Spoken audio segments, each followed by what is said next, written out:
So it is so important to develop individuality, to develop originality, to distinguish yourself. Education is not just about marks. Education is about being a better human being. Education is something which empowers. There is nothing wrong with the technology, absolutely, right? So it is created because it has to be created. You cannot stop someone from creating something. Someone is creative, someone is ambitious, someone is passionate about something they have created. Now that becomes a tool.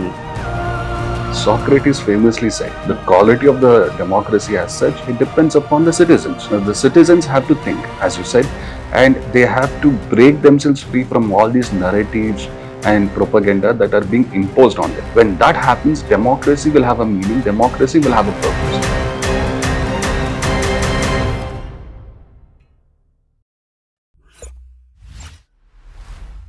Henry Ford, the man behind the Ford automobile empire, once famously opined, thinking is the hardest work there is. That is why very few people engage in it. In a world which is filled with noise, chaos, and instability everywhere, oftentimes what happens, the clear, conscious thinking, it takes the secondary seat. And at everything that we do in life, any meaningful thing that we do in life, it demands pristine thought process. Now, in this podcast, we are going to talk about that pristine thought process, why it is so important, why it is so very hard to develop it, and how we can do it. Now, the thing about this video is, the thought process that we are going to talk about, it's not just about life. It is also about your examinations. So the content which we will be discussing, it will be useful for your essay topics such as thinking is like a game, it does not begin until you have an opposition. The process of self-discovery has been outsourced to technology. The doubter is a true man of science, and all things having large consequence always have a simple solution. So we hope the conversation that we are going to have as part of this video will help you to understand your thought process, reflect on it, and change where necessary in a much better manner. Let's begin. Sir, it's good to have you back again. How are you, sir? I'm good, Umesh. Thank you so much. Sir, René Descartes once famously said, he used a Latin phrase, cogito ergo sum. I think therefore I am. I think therefore I am. I think I said wrong, cogito ergo sum. Yeah. I think therefore I am. Very good, sir. Now, the thing is, what makes thinking so very much important for our life as such, sir? What is your take on René's teaching as such? So when you were speaking, I was thinking, right? So I was thinking about what is going to be the question that you are going to ask. And I was also thinking about when you said that we are going to discuss lots of ideas. And I was thinking about what ideas to discuss. So the very moment when you were thinking and when you were articulating and when you were beginning this discussion, so I was already thinking about, what to say, how to say, right? So I think thinking requires some kind of, stimulus, right? So some may call provocation also. Some kind of stimulus is always required. And also lots of curiosity is required. And for one to be curious, for one to find a certain kind of stimulus, I think what they should be looking at is that how do I go from here, from one point to another point. So it can be, driven by ambition, right? It can be, just traveling also, right?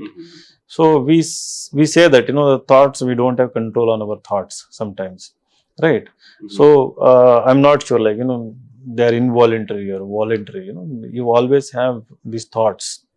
And there is a difference between, thoughts and ideas also. So are our thoughts about, how to live, how to survive, right? Idea about, how to improve something, how to create something. So anything can happen. So now to answer your question, the question was, why is thinking so important for us, sir? So why it is so important for us? Again, there is overthinking and normal thinking, right? So it is so important to develop individuality, to develop originality, to distinguish yourself, right? So in this society, so diverse, and it is also very much required to discover yourself, our inner abilities, inner strength, inner potential, and to shut the all noise around us, to filter things around us. So I think that thinking is very much essential, for our day-to-day progress, I would say. True, sir. To add on to what you just said, when we talk about thinking, it is defined as active process of creating ideas, coming to decisions, taking various approaches in life. Absolutely right. And what I have seen is, in life, as you correctly pointed out, there are so many societal rules and regulations that are imposed on us. More often than not, we don't think about it and we just start going with the flow. When we go with the flow, we do not really have an identity of our own. Thinking is what truly defines us. Yes, we have our religious identity. Yes, we have our caste and everything else. All due respect to them. When we start to think actively, and that is what gives us a real individuality or originality, as you correctly pointed out. To add to that, right? I mean, you mentioned a very good point here about religion, ideologies, and certain systems. We also talk about taking risk, coming out of the comfort zone. I think it starts with a thought, coming out of a comfort zone, right? And taking risk. There is always a thinking involved, a kind of positive thinking. Now, when we talk about religion, ideologies, what they usually do is that they stifle thinking, they limit our thinking. When something is told you as a timeless truth through an epic, through a scripture, through the teaching of a spiritual guru or something, and when you believe in it so deeply, right? So what happens? That stops thinking. Right. So the thinking, you're putting lid on, the thinking itself, right? So we have to be very careful. When you said that, we have to think about them. In fact, we should definitely think about them. Think about them means like critical thinking. Now comes the critical thinking part here, right? So thinking is not just plain thinking, right? We have critical thinking, analytical thinking, visionary thinking, innovative thinking, creative thinking, lateral thinking. So the thinking, I've seen many people writing in essay without mentioning these words. They finish the essay only by using the word thinking. And more often than not, they bring mythology into it. And when they write about it, they write from a surface point of view. Correct. Even Swami Vivekananda very famously said, if you're going to take up religious teachings and if you're going to follow them, make sure that you question it. Question them. If you're not questioning and you're just blindly following it as such, that's not good. And when we see in the present times, it is more often than not blind belief that takes the precedence over thinking process. Correct. Again, the tendency of, especially if we have to speak from the viewpoint of UPSC aspirants, when they write essay, there is no thinking involved. Their own original thoughts, ideas. I think they are scared to take a risk with it. True, sir. So before coming here, I was evaluating an essay. The guy who had written mains previously. So there is a topic and there are multiple examples. Examples come across as justifications. Examples in themselves is the reason. There is no reasoning. There are no argument. There are no ideas. Example, they write and conclude that, hence the topic has been discussed. Justified or something. There is no, creativity. I mean, there is no, they don't force themselves to, reason with the topic, the critical thinking and all. So I think this is all because of the kind of education system we have, right? Where, novelty is not appreciated, where taking risk is not appreciated, where individuality is also not appreciated. You have to be conform to certain set criteria. So you have to perform within that. So the set criteria is a standard.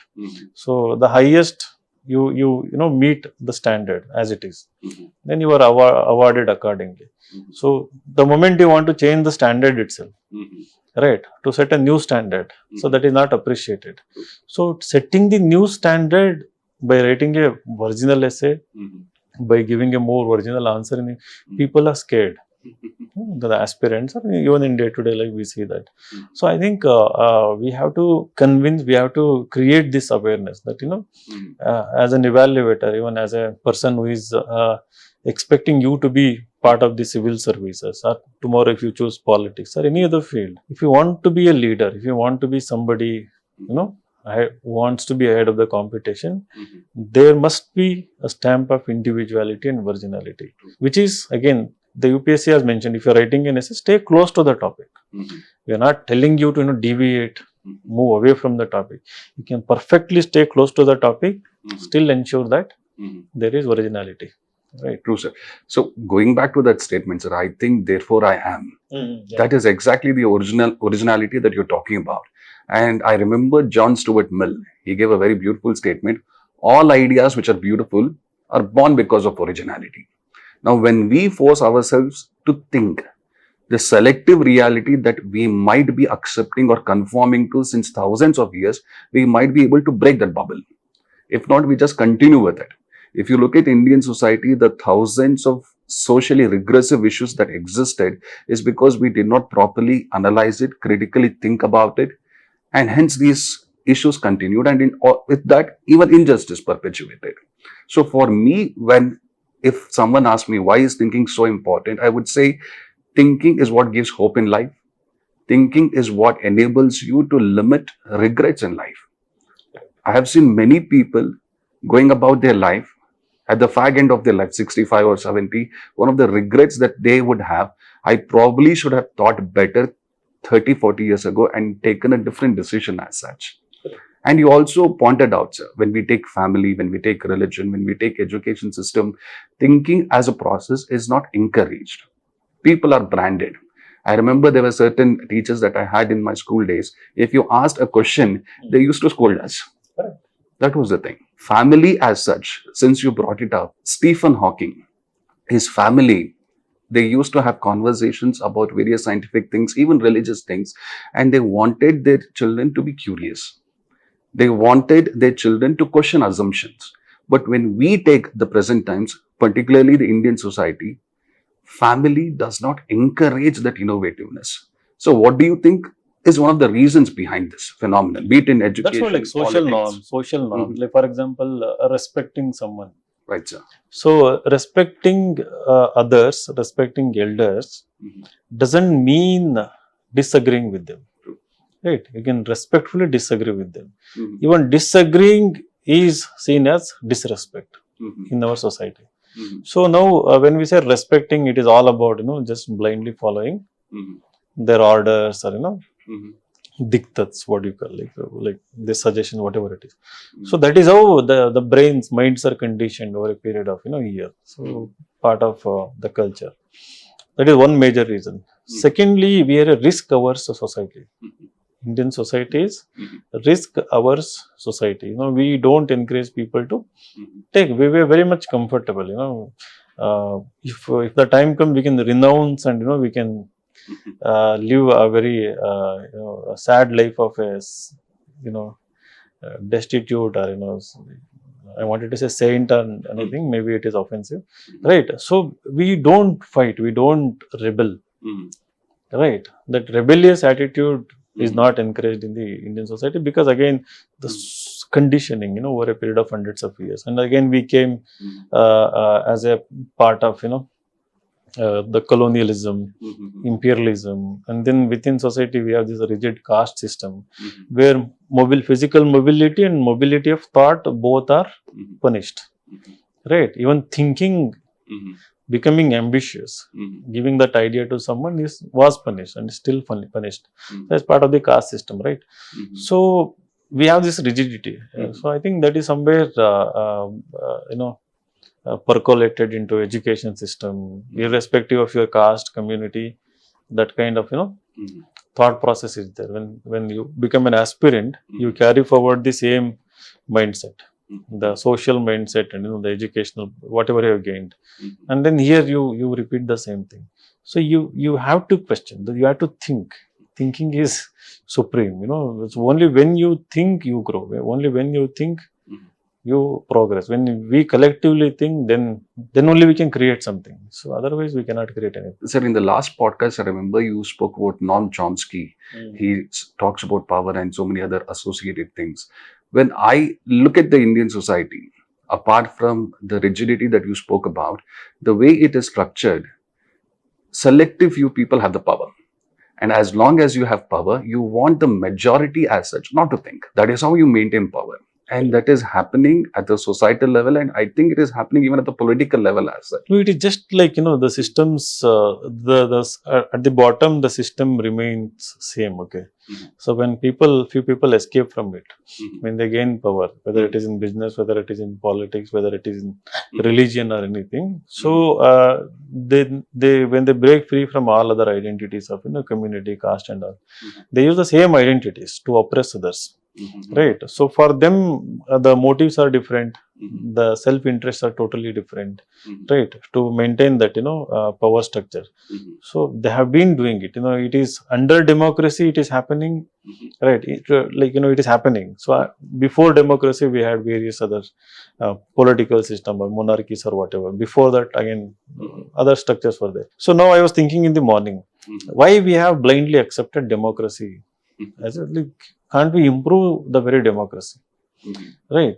So for example, constitution is a, of course ours is flexible, we can do amendments and all, but it is not like totally sacrosanct in the sense that can we make certain amendments to make democracy more fair, more inclusive, can we create more choices for the people, right? So that kind of thinking is not like we say democracy sacrosanct. Now there are so many complaints against election commission. We know that the entire election process is rigged in favor of people who are powerful locally or nationally or state level. So it happens at all the levels. Even at panchayat level also it happens. Somebody who is powerful, they are more favored to rig the system in their favor, right? So these are there, but to collectively think about these things, the system is against us, the way we have created. So it is so well crafted, now the protests are minimal nowadays, right? They're not spontaneous. So you have to take permission, you have to plan, you have to buy people, bring them together, go to Freedom Park in Bangalore, right? And then for namesake you do some protest, nobody knows about it. The media won't cover, right? The media is instructed not to cover. It won't come in the paper. So the point here is that we cannot collectively agitate also, right? Only when emotionally charged, when there is a rape case, right? Because it is so emotionally relatable or something, right? Because we have daughters, we have relationship, so definitely it agitates us. So in that moment we see this can, but again it is not driven by fully rational thinking, right? It is only emotional. So that is where the populists, they know how to manipulate the people. So they stoke emotions, they manipulate emotions, and they control narratives. And this is what is happening everywhere. That is why it is so important to think. So to add another point to my answer, like earlier said, to originality develop, another one to change things for the better.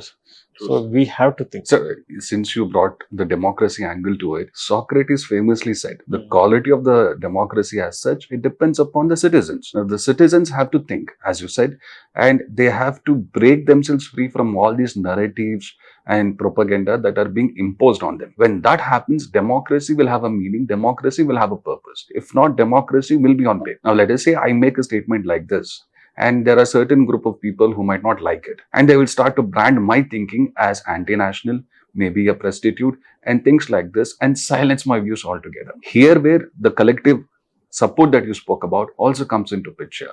I remember Voltaire very famously saying that thinking is a privilege. You enjoy it, and also let others enjoy it, provided it happens within a constitutional boundary. But as we are growing, be it in school, be it in politics, be it in family, the thinking as a privilege is not being extended at all. And what do you think is the greatest drawback of this process, sir? Apart from what you've already told, what is the greatest drawback of not allowing others to think for themselves? So the greatest drawback is our own, lack of progress overall. Right. The greatest drawback by doing so is, deepening of inequality at all levels. Right. Greatest drawback is, not using the freedom that we have got.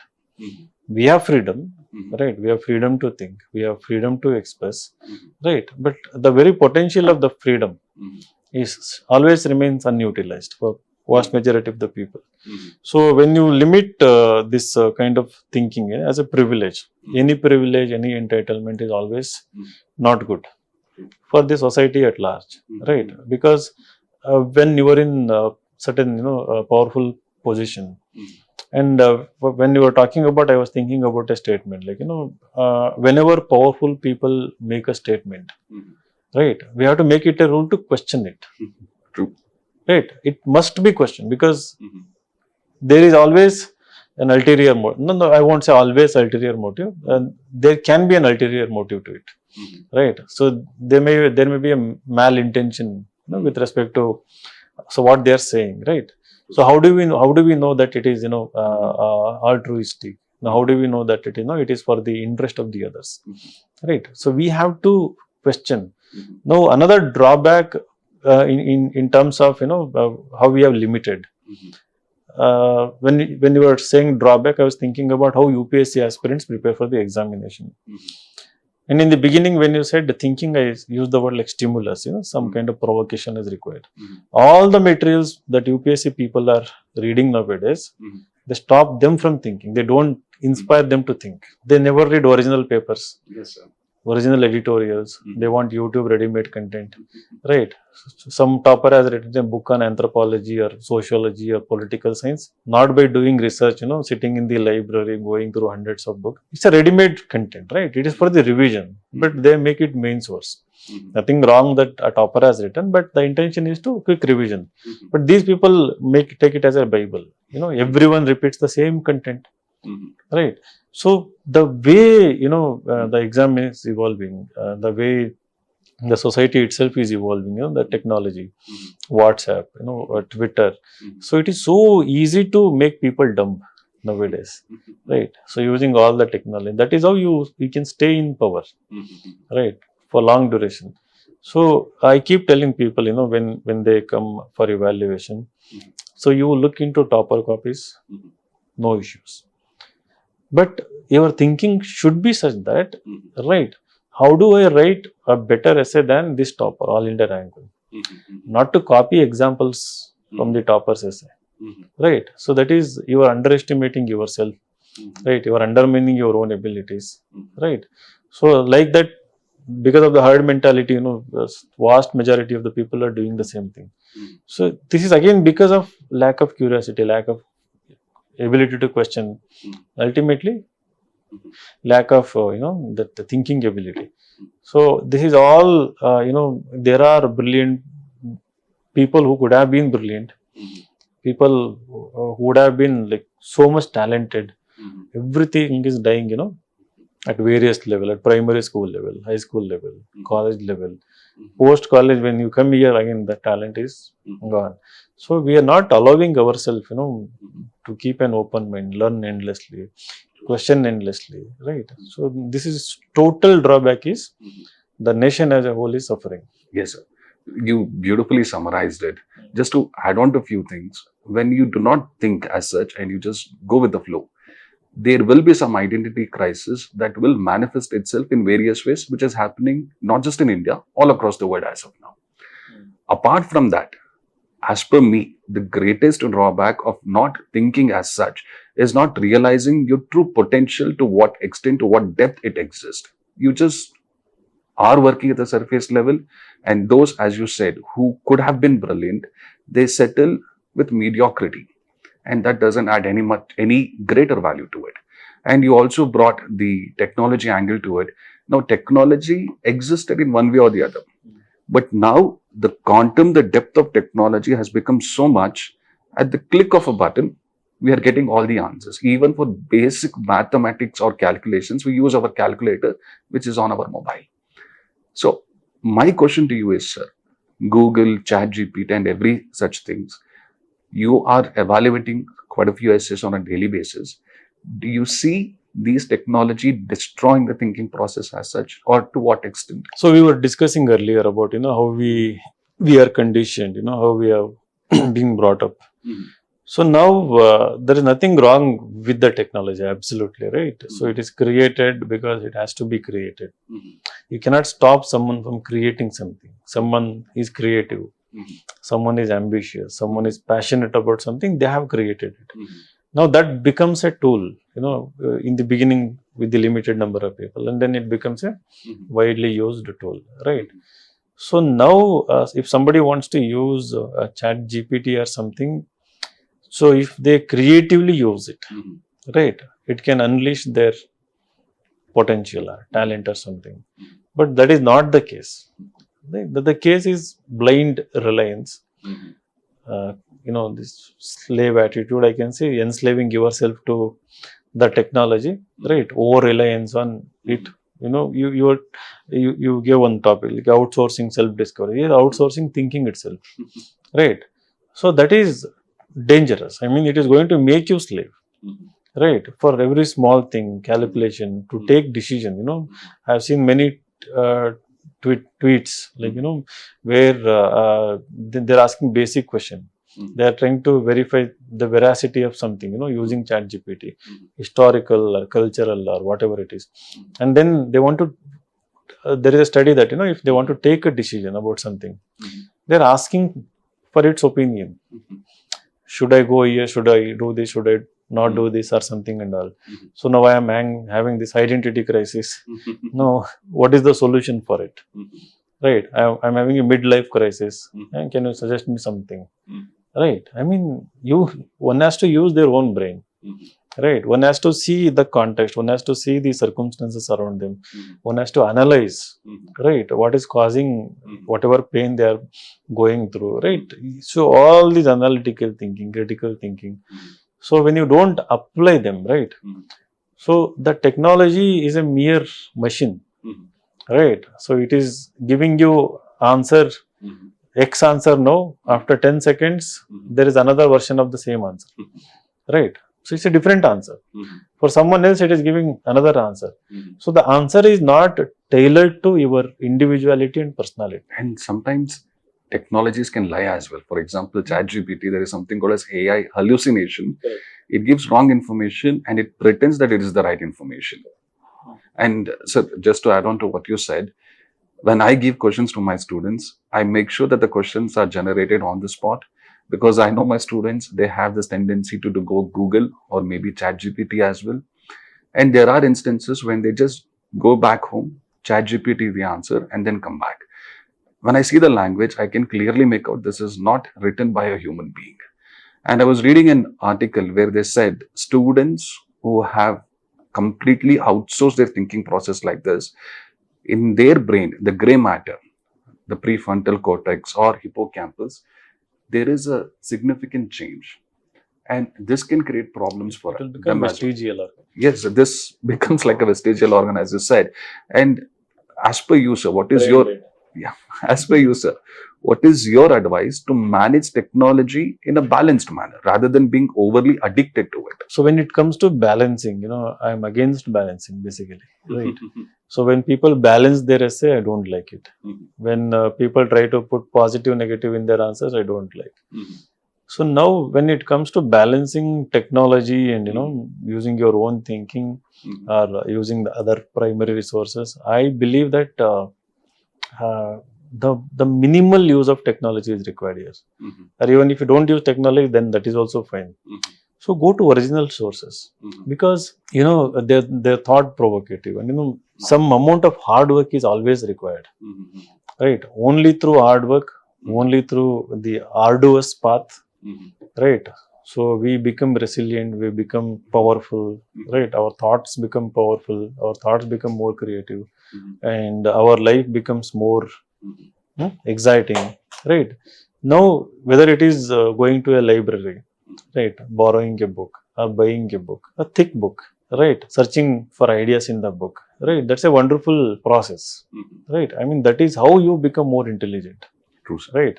Now, technology is there, right? I mean, you can instantly ask something about it. But I think in the long term, as you said already, right? I mean, it is enslavement. There should not be any kind of balancing with respect to that. So the hard path, I think, in the future, I think this is going to be a premium thing, this offline experience, staying away from technology. Now we are already seeing that, detox, Digital detox. digital detox or something like that, right? So when you still have a opportunity, chance, I think training ourselves to use this, the hard path. So I think that is the best solution forward. So when I'm saying this, I'm actually following it, right? I really don't like digital ebooks. I really don't like audio books. I don't like to ask, chat GPT about something. So Gemini, I'm creating some videos, like, just to see how creative it is. Like, for example, you can create 8-second video in Gemini, that Google LLM, right? So I created something like, Amazon tribes, exploring a fallen spacecraft or something. I wanted to see how it was. It is my curiosity, right? I'm not trying to create something. I'm not trying to rely on something. I'm not a movie maker. I'm a documentary filmmaker. So to quench your curiosity, maybe you can use something. To learn something, you can use, right? If you want to copy it to use somewhere else, I think no. So you made a great point actually when you spoke about digital detox. There is something similar to this, which the author has mentioned in the book Thinking Fast and Slow, Daniel. And he says a good chunk of our daily time we have to spend away from technology as such. And in this chunk of time, you just need to have a paper and pen, and you need to just consciously sit and do things rather than always being surrounded by technology. This type of silent embrace of what life really is, it can help you. That's one thing. And you also brought about books. I feel arts at the end of the day, it's not just about reading a book. It could be drawing, it could be painting, it could be writing a script for a small movie or anything that gives you happiness. Involving yourself in that improves your critical thinking, your strategic thinking, your visionary thinking, and your innovative thinking as well. And these hobbies as such, we spoke about it at a great length the last time around, is rarely followed these days. I think if people go back to that, So there is a topic: visionary decision making happens at the intersection of intuition and logic. logic and intuition. I mean, logic, intuition, all related to thinking. If you want to make visionary thinking or decision making, That hobbies really help rather than just sitting in front of a laptop and always being surrounded by technology. A good chunk of your time on a daily basis involving in hobbies, that helps a lot. That is what I feel. okay. Having said this, there are two things. One, like, some people recommend, gaming, playing games, that can help you think creatively. I think definitely there is a truth to it. So, for example, I keep listening to audio, not audiobook, the podcast. Demis has this, right? The CEO of Google DeepMind. So one of the podcast, like, I mean, his life is all about, he started as a gamer, and then that motivated him to get into AI. So where he created this AlphaFold project. So that deciphered, the protein folding, the structures, for which he got Nobel Prize in chemistry last year. So his favorite game is Civilization, right? I remember playing Age of Empires when in 2007 or 8, when I bought my first computer.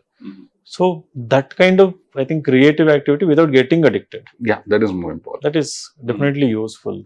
Second one, to complement, to enhance your creativity. Definitely you should rely on the technology, right? To refine something, to enhance, to complement your creativity, to become more powerful, right? So as I said, in your thoughts or ideas, in your personality, definitely use technology. But to become subservient, no. So, I'm deviating a little bit, but this is based on an article that I just read, and probably you would have read it too. TCS is going to fire 12,000 people, 2% of its workforce, as far as I remember. So, in this age where there is a good probability that AI can replace us, what is the thought process that you suggest for aspiring students as of now? They might be aspiring for UPSC examinations, and I always believe that there should be a plan B as well, a contingency plan if required. So, what is your advice, sir? So it's a very difficult question, like I've been thinking about it. So for many UPSC aspirants, I always recommend them to do two things. So one is, after spending like 2 to 3 years, be ambitious, try to get into, Harvard, or like in India, NLS, or, IITs or IIMs, or like foreign best universities. So try to crack certain entrance exams, try to write a very good essay, and convince them, why you want to do this course. Again, not just doing the course is not the end. I mean, there should be another purpose for it. Right? You have to convince about it. So you have to go from here to here. That's what I say. Second is, immediately getting into a job, using that as a platform for, further growth. Doesn't matter which company, which job. You have to start somewhere else. Right? And then you can continue preparation. Only after you have laid a strong foundation. Right? So without foundation, you should not experiment with, 2 to 3 things. So that is not going to help you, right? You have to have a strong foundation. Now coming to, in the light of TCS, laying off, this is pure capitalism, greed, right? I mean, they are going to maximize profit. So they don't care about humans, emotions, relationships, right? The capitalism doesn't care about it. So you are always dispensable. Doesn't matter you are at high level, mid level, entry level. So you are always going to be dispensed with. So my suggestion for such people is that try to be as much creative as possible. Develop interests, develop hobbies, right? So if you're a singer, you have a great future. If you're a player, if you're a sports person, you have a great future. So writing, I don't think creative writing is not going to die. I mean, it also has a great future. Actor, best future, right? I mean, in the future, I'm not worried that AI will make movies. People still want the human experience. So I think anything related to recreation, hobbies and all, I think they can also become career choices. You have to take risk, follow your interest, follow your passion. So for that, first develop certain interests. People come without newspaper reading habit, without book reading habit, no sports, no extracurriculars. Not their fault, the education system, right? So it has ruined in generation after generation. So wherever possible, I keep telling people, this is not the end, this is not the ultimate thing, right? So you have to develop something. Yeah, develop interest, reskill and upskill after that. That is more important. If you're just going to choose someone else's opinion, okay, I have to reskill and upskill in this domain without having any interest in it, it is not going to help you. As Sir said, technology is something which we require. We cannot go back on it. But how to live along with it in a harmonious way, that is where each and every one of us have to find an answer by ourselves. It cannot be outsourced to anyone. So coming back. No, I'll give an example regarding yesterday. One guy came to me. So after spending 2 years in UPSC, he quit. So he's good with playing chess. So in a partnership, he opened his own academy to teach kids playing chess. So there was some difference between these two people. One quit, and he was suddenly like clueless. So like so much bad things have happened. But I am okay with them. Now what about the future? Should I continue? So I told him now we currently have around 20-25 kids. I told him that just be. The first question I asked him was, do you really love doing this? Right? He said, yes, I'm passionate about chess. Now, don't chase money. Right? Give everything. 16 hours, 18 hours. Right? Go to international schools. Go to all these housing societies. Right? Talk to people. Right? Give your best. Train well these kids. Right? They will, when they grow, the word of mouth will spread. But you're sitting on a gold mine, basically. Gukesh and Divya Deshmukh and Pragyananda, right? Arjun Irigesi and all. So they're making chess next passion, next big thing in India. Bangalore is still a fertile ground. You can be multimillionaire, right? I convinced him actually, right? So I think like that, people have to take risk, develop passion. True, sir. Sir, you have been in education field for quite some time. Now, to improve this thought process, what are some changes that you want to see in the education system, sir, in India? Again, that's a very big question. It starts at a primary level. It starts from the primary level. So the very big change, if I'm in that position, if I want to do something, like invest heavily in education, like big 6-8% of a GDP should be spent solely on education. Total revamping of the system, right? Because there are no English teachers, there are no math teachers. One teacher running, the entire school. Like that, there are 110,000 schools run by only one teacher in India, right? So nearly around 17,000 school within Karnataka, something like that. So there are so many things to do, right? It's a very big debate. But overall, if I have to sum it up, one is big investment, and the thinking, that the education for employment, education for vocational purpose, right? So we have to overcome that kind of thing. Education is for life, right? Education is for total transformation of an individual, to become more, what do you say, a better human being, right? He can be a creative, better human being, right? He can be just a better human being, right? Harmless to the society, right? So we haven't conceptualized our education, from that perspective. So we want more employment, the numbers, right? We want more GDP. So I think we want to, it's a very difficult task, but I think AI will force us to reimagine education system. That is one good thing I think is going to happen in the world, I think, not just in India. So you made an excellent point, because when I look at the education system as such, it doesn't have an underlying philosophy that we can connect with. You told us that education is not just about marks. Education is about being a better human being. Education is something which empowers us. This underlying philosophy, if it guides each and every level of education system, I think it can make a change. And along with that, whatever thinking process we do, it needs to be holistic, in the sense thinking from a logical point of view, thinking from an emotional point of view, thinking from a value perspective such as empathy, compassion, care. When we inculcate all these things, there are many models. Like, for example, Jiddu Krishnamurti started his own school. There is Valley School in Madanpalli, right? Rishi Valley School. So the education system is actually, so what I said. So this is about transformation. There are no, differences between people. They can learn what they want. It is about freeing the spirit, right? It is about, freeing the spirit. So you be what you want to be, right? But in a more ethical and moral way.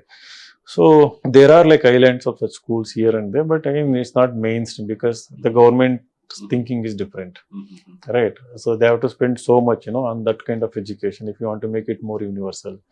So I think again our priorities are different. You spend so much on other sectors, right?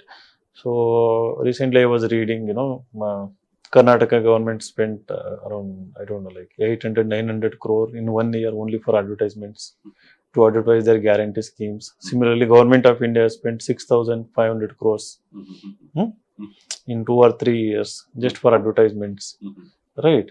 I mean, give me that money, I will transform 100 schools, right?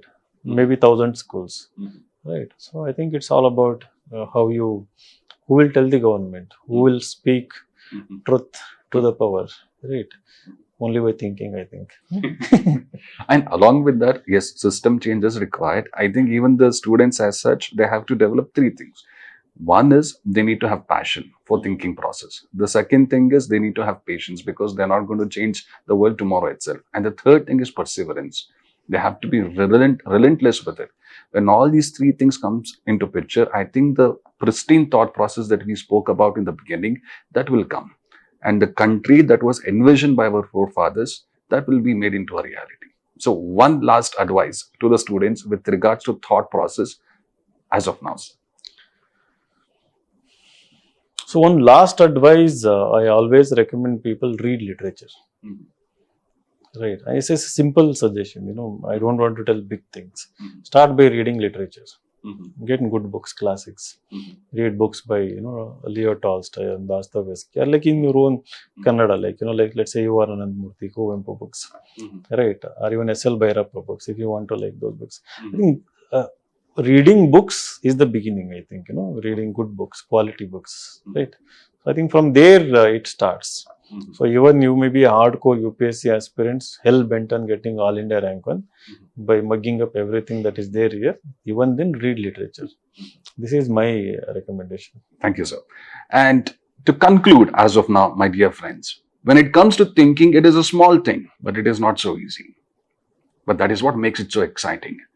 All ideas having large consequences start with a small thing. So this small thought process can change your life, Always remember that. And the objective of doing this podcast is not purely from an exam point of view, but from those challenges that our students are facing in their preparation and general in their life. We want to address that.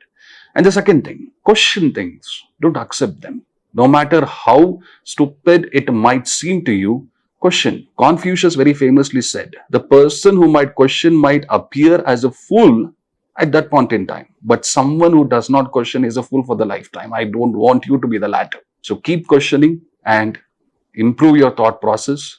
And I'm pretty sure the success that you're chasing in terms of anything, you will be achieving. Thank you.